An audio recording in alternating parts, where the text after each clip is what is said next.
千里之行，始于足下。A journey of 1,000 miles begins beneath the feet. We now gather in the Tao to travel the journey together. Welcome to Tao Talks with Derek Lin, where we take a deep dive into the Tao Te Ching by Lao Tzu.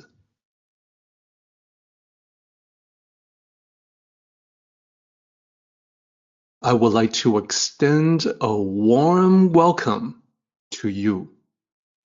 Thank you for joining us. I would like to invite you to center your thoughts and direct your attention to this moment in time, to the here and now, to be fully present and mindfully aware as we all ready ourselves for this sacred process in the Tao with one another.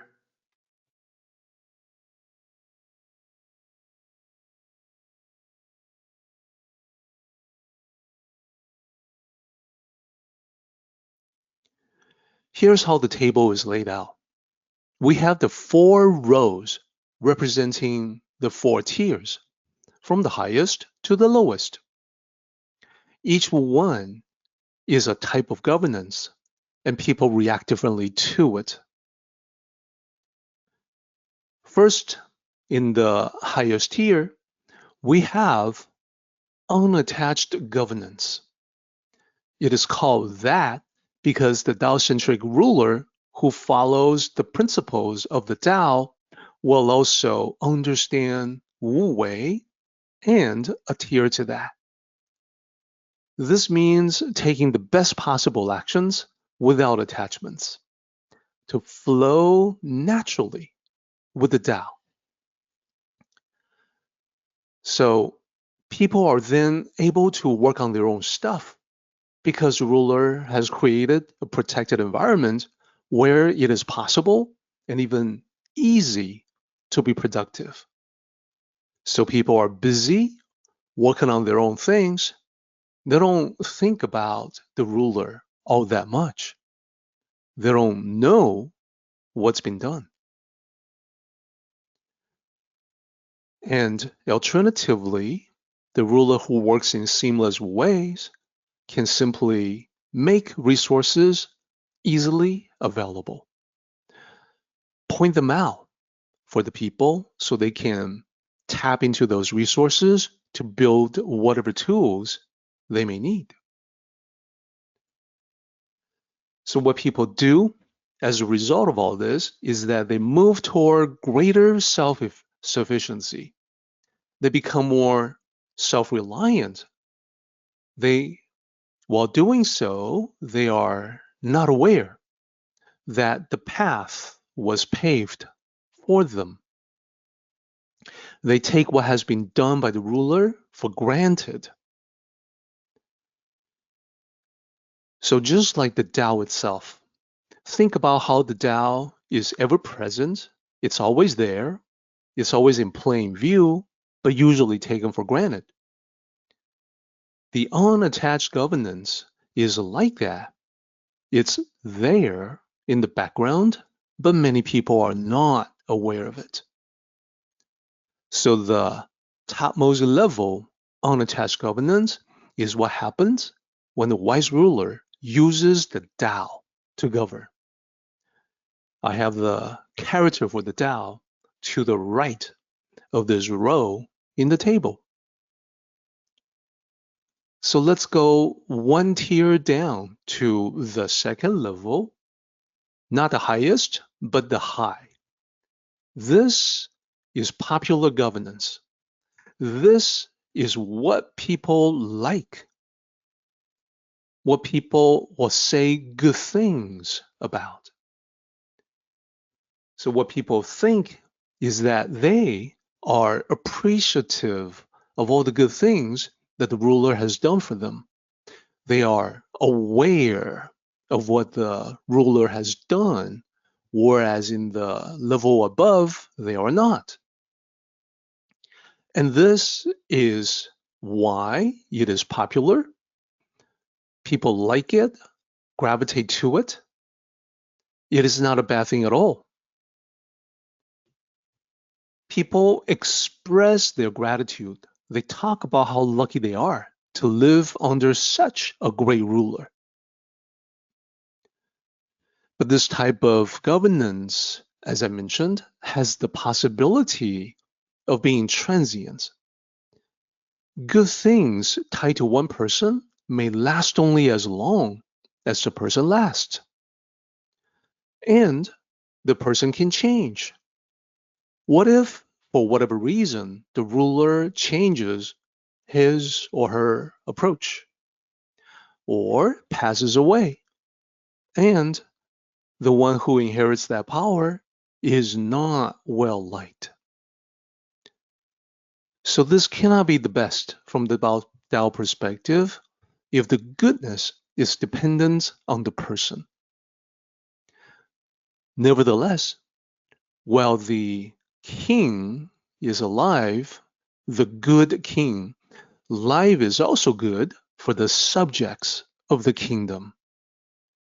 And this is because popular governance is achieved through adherence to virtues. So next to this row, I have the Chinese character De for virtues. What virtues?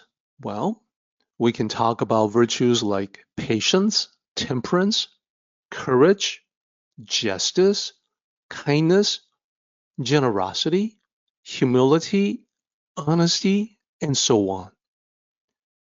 These are what people appreciate. So the top two are the positive kind of governance.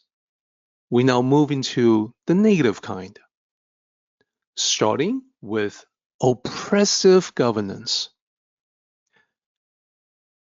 In this kind of governance, people are afraid that perhaps they will be the next ones targeted by the tyrants. That is why they fear it.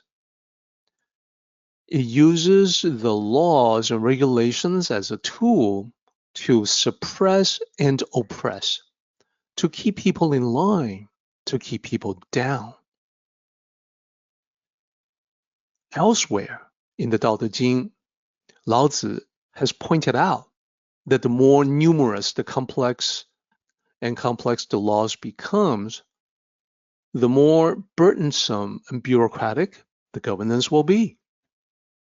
The more people will use cleverness to exploit the complexity or to get around the rules.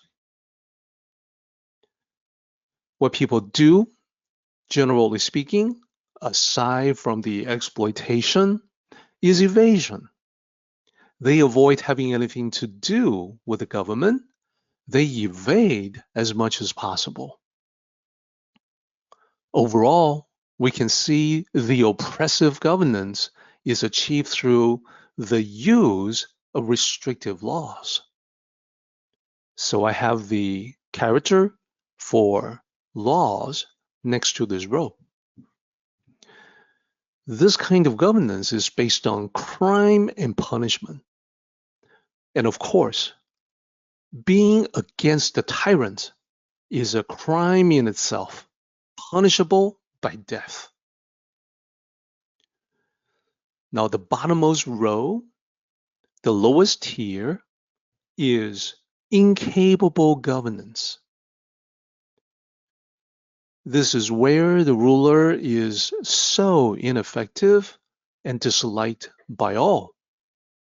People are dismayed that the ruler seems to stumble from one failure to another, from one mistake to another.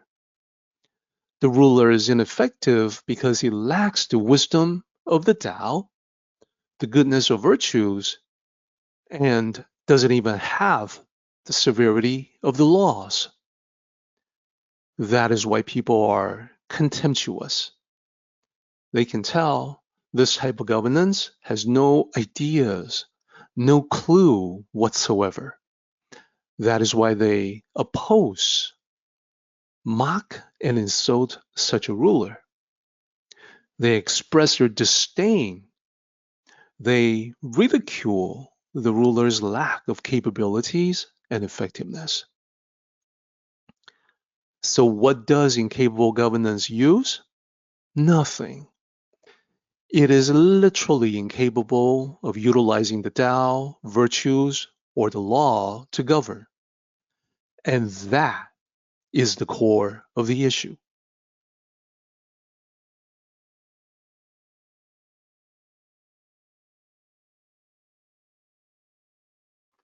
Our meeting has come to an end, but the journey continues on.